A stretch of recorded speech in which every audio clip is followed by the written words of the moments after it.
Good evening. Cognitive processes में हम attention देख रहे थे, जिसमें हमने अटेंशन की मीनिंग एंड डेफिनेशन देखा, फिर स्पैन ऑफ अटेंशन भी देखा। अभी डिस्ट्रैक्ट ऑफ अटेंशन देखते हैं। डिस्ट्रैक्शन क्या होता है, बहुत ही ध्यान से सुनिए और समझिए इसे, क्योंकि एक होता है डिस्ट्रैक्शन ऑफ अटेंशन और एक होता है फ्लक्चुएशन ऑफ अटेंशन। तो आपको समझ आनी चाहिए, आपको डिफ्रेंशिएट करते बनना चाहिए कि डिस्ट्रैक्शन क्या है और फ्लक्चुएशन क्या है। तो चलिए देखते हैं क्या लिखा है आपकी बुक में। After focusing on a specific stimulus, attention drifts towards another stimulus due to some external or internal disturbances. जब आप कोई एक स्पेसिफिक स्टिमुलस पे अटेंशन पे करते हो तो आपका अटेंशन इधर से उधर शिफ्ट होता है कोई भी एक्सटर्नल या इंटरनल डिस्टर्बेंस की वजह से। अभी ये जो आपका अटेंशन शिफ्ट हो रहा है, इधर उधर जा रहा है आपका अटेंशन, दूसरे स्टिमुलस पे आपका अटेंशन जा रहा है, तो ये जो होता है ये डिस्ट्रैक्शन ऑफ अटेंशन होता है। अब एक्सटर्नल डिस्टर्बेंसेस भी हो सकते हैं और इंटरनल डिस्टर्बेंसेस भी हो सकते हैं। इंटरनल डिस्टर्बेंसेस क्या है, आपका मूड नहीं है, आपको इंटरेस्ट नहीं आ रहा है, कोई और चीज़ आपके माइंड में चल रही है, आपकी तबीयत ठीक नहीं है, तो ये सारे इंटरनल डिस्टर्बेंसेस हो गए। और एक्सटर्नल डिस्टर्बेंसेस बाहर से कोई दूसरी आवाज़ आ रही है, या फिर आप जो स्टिमुलस पे अटेंशन पे कर रहे हो वो उतना अट्रैक्टिव नहीं है, या उसका साइज़ बहुत छोटा है, आप उस पर नज़र नहीं जमा पा रहे हो, उसकी इंटेंसिटी, उसका मूवमेंट, कोई भी चीज़ जो एक्सटर्नली आप जो चीज़ें आप को दिख रही है वो एक्सटर्नल डिस्टर्बेंसेस हो गए। तो इंटरनल या एक्सटर्नल डिस्टर्बेंसेस की वजह से जब आपका अटेंशन वो उस पर से हट जाता है, जो स्टिमुलस पे आप अटेंशन पे कर रहे थे वहाँ से आपका अटेंशन हट जाता है, तो ये डिस्ट्रैक्शन ऑफ अटेंशन है।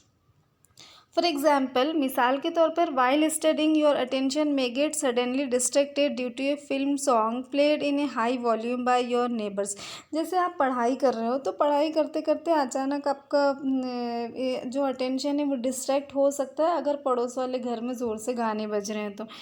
Sometimes internal factors like disturbed physical or psychological state, lack of interest, mental set can also cause distraction of attention।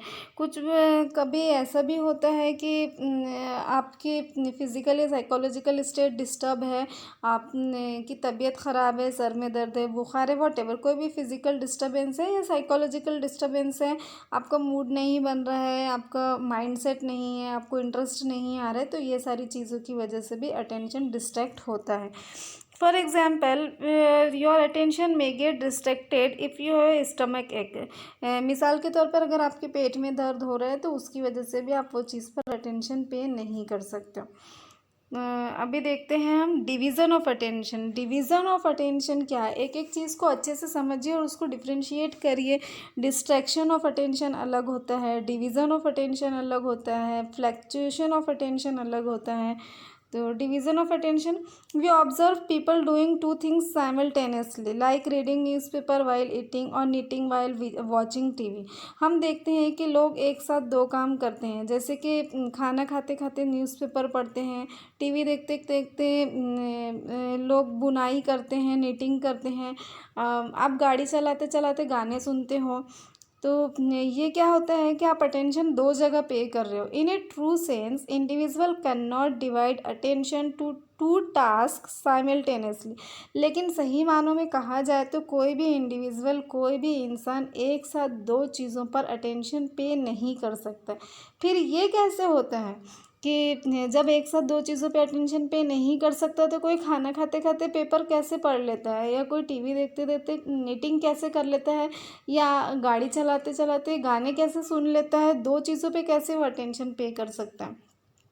तो ये कैसे मुमकिन होता है, in both this given examples, इन दोनों ही मिसालों में the individual is performing one task mechanically while paying attention fully to the other task. इसमें ये होता है कि एक पे तो इंसान पूरी तरह से ध्यान देता है, पूरी तरह से फोकस करता है, और जो दूसरा टास्क है वो मैकेनिकली हो रहा है, खुद ब खुद हो रहा है। जैसे मैं आपको पढ़ा रही हूँ और पढ़ाते पढ़ाते मैं साथ में कुछ खा भी रही हूँ, तो मेरा जो अटेंशन अटेंशन है, मैं फोकस किस पे कर रही हूँ, आपको पढ़ाने पे कर रही हूँ, और जो मैं खा रही हूँ साथ में अगर कुछ मैं मुंह में डाल रही हूँ तो ये मैकेनिकली हो रहा है।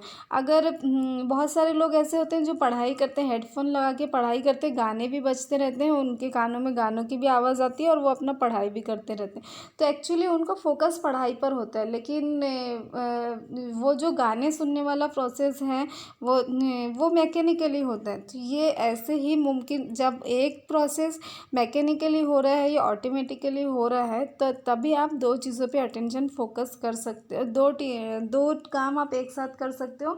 अदरवाइज़ ऐसा मुमकिन ही नहीं है कि आप एक साथ दो काम पे फोकस करो या दो स्टिमुलस पे अटेंशन पे करो। फॉर एग्जाम्पल, ईटिंग और knitting is done mechanically while the person is paying attention fully to the other task like reading newspaper और वॉचिंग टीवी। मिसाल के तौर पर खाना या बुनाई करना ये मैकेनिकली हो रहा है और जो पर्सन है वो उसका पूरा अटेंशन न्यूज़पेपर पढ़ने में या टीवी देखने में है।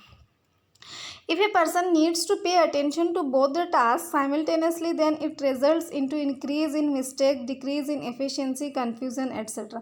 लेकिन अगर कोई इंसान को एक साथ दोनों ही चीज़ों पर अटेंशन पे करने की ज़रूरत पड़े तो फिर उसकी वजह से गलतियाँ होती है, उतनी एफिशिएंसी नहीं आती काम में, कन्फ्यूज़न होता है। फॉर एग्जांपल, मिसाल के तौर पर, if a person is asked to read a newspaper and thread a needle simultaneously, अगर कोई इंसान को कहा जाए कि वो न्यूज़पेपर भी पढ़े और साथ ही सुई में धागा भी डाले तो वो ऐसा नहीं कर सकता, बहुत मुश्किल होगा। The person will not be able to do this both the task simultaneously without any mistake, तो वो इंसान बग़ैर गलती के ये दोनों काम एक साथ नहीं कर सकता। तो होपफुली आपको पूरा क्लियर हुआ होगा कि डिवीज़न ऑफ अटेंशन तब मुमकिन होता है जब एक चीज़ मैकेनिकली हो रही है और एक चीज़ पर आपका पूरा फोकस है, और डिवीज़न ऑफ अटेंशन अलग चीज़ है। डिस्ट्रैक्शन ऑफ अटेंशन क्या है कि एक स्टिमुलस से हटकर आपका ध्यान दूसरे स्टिमुलस पे जा रहा है, ये distraction of attention. Division of attention ये है कि दो स्टिमुलस पर आपका अटेंशन है लेकिन एक मैकेनिकली हो रहा है और एक पे आपका पूरा फोकस है। अभी आते हैं फ्लक्चुएशन ऑफ अटेंशन की तरफ। ये क्या होता है? Fluctuation of attention, attention keeps oscillating like the pendulum of the clock. जो हमारा अटेंशन है वो एक क्लॉक के पेंडुलम की तरह ऑसिलेट होते ही रहता है, हमेशा एक जगह से दूसरी जगह आपका अटेंशन शिफ्ट होता है। हमने स्पैन ऑफ अटेंशन में भी देखा था कि 8-9 डिजिट का स्पैन होता है आपके अटेंशन का, एक वक्त में आप उतने ही फोकस कर सकते हो। We can not pay attention to a single stimulus for a long period of time. एक सिंगल स्टिमुलस पर आप बहुत देर तक के अटेंशन पे नहीं कर सकते हो।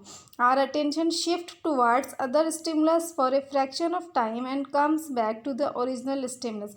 फ्रैक्शन ऑफ टाइम में आपका स्टिमुलस, आपका जो अटेंशन है वो एक स्टिमुलस से दूसरे स्टिमुलस पे शिफ्ट होता है, फिर वापस से पहले स्टिमुलस की तरफ आता है। जैसे अभी मैं ये मोबाइल में से बुक देख के आप लोगों को समझा रही हूँ तो ऑब्वियसली मेरा ध्यान इसके ऊपर है, मैं इस पर, लेकिन साथ ही फिर मेरी नज़रें बीच में दूसरी तरफ भी जा रही, रूम में फ़ैन शुरू है मैं उसकी तरफ देख रही हूँ, बेडशीट की तरफ या मेरा फ़ोन रखा है उसकी तरफ, अलग अलग चीज़ों पे मेरा अटेंशन शिफ्ट हो रहा है, फिर वापस से ये बुक की तरफ मेरा अटेंशन आ रहा है।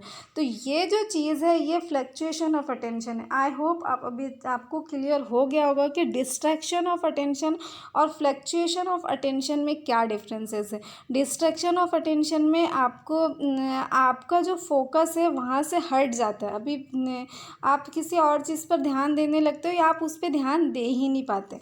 लेकिन फ्लक्चुएशन ऑफ अटेंशन में ये होता है कि आपका अटेंशन वहाँ से हटता है लेकिन वापस फिर उसी की तरफ आप वापस आते हो ओरिजिनल स्टिमुलस की तरफ। This is known as fluctuation of attention. The factors like fatigue, low interest, attractiveness of other stimulus may lead to fluctuation of attention. देखो यहाँ पर भी वो सारे फैक्टर्स आ सकते हैं जो हमने डिस्ट्रैक्शन ऑफ अटेंशन में देखे थे कि आप जो इंटरनल और एक्सटर्नल डिस्टर्बेंसेस हमने देखे थे कि उसकी वजह से आपका अटेंशन डिस्ट्रैक्ट हो रहा था। लेकिन फिर फ़र्क क्या है डिस्ट्रैक्शन में और फ्लक्चुएशन में? आपका अटेंशन उसमें भी यही फैक्टर्स थे, fatigue, low interest, attractiveness of other stimulus, ये सारी चीज़ें थी। और फ्लक्चुएशन ऑफ अटेंशन में भी यही फैक्टर्स है जो इसका रीज़न बन रहे हैं। तो फिर डिफरेंस क्या हुआ? डिफरेंस ये हुआ कि डिस्ट्रैक्शन ऑफ अटेंशन में आपका जो अटेंशन है वो वहाँ से हट जा रहा था, उस स्टिमुलस पर से आपका अटेंशन हट जा रहा था और आप दूसरी तरफ ध्यान लगा रहे थे या आप उस पर फोकस नहीं कर पा रहे थे। जबकि फ्लक्चुएशन ऑफ अटेंशन में ये होता है कि आप कोई चीज़ पे अटेंशन पे कर रहे हो तो थोड़ी देर में वो दूसरे स्टिमुलस पे जाता है, तीसरे चौथे स्टिमुलस पे वो जाता है, लेकिन वापस से फिर वो ओरिजिनल स्टिमुलस पे आता है।